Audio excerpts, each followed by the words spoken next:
हस्तिनापुर के राजमहल में 5 पांडव और 100 कौरव साथ साथ शिक्षा प्राप्त कर रहे थे। पांडवों में भीम सबसे बलवान, निडर और सच्चाई के पक्ष में खड़े रहने वाला था।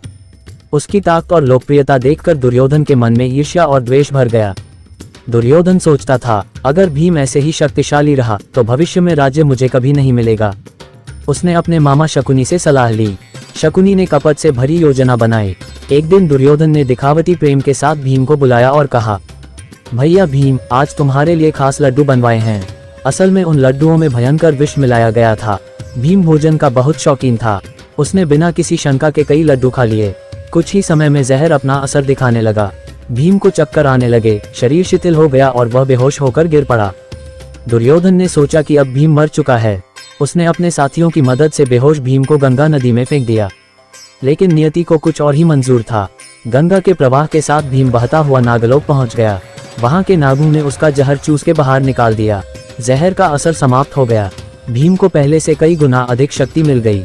जब भीम को होश आया, वह पहले से भी ज्यादा बलशाली था।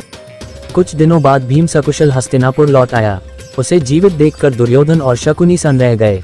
भीम ने सब कुछ समझ लिया था, लेकिन उसने धैर्य रखा और समय का इंतजार किया। कहानी से शिक्षा, अधर्म और छल से किया गया कार्य कभी सफल नहीं होता। सच्चाई और धर्म की हमेशा जीत होती है। ईर्ष्या अंततः स्वयं का विनाश करती है। इस कहानी के जैसी एक और कहानी की लिंक डिस्क्रिप्शन में दी हुई है।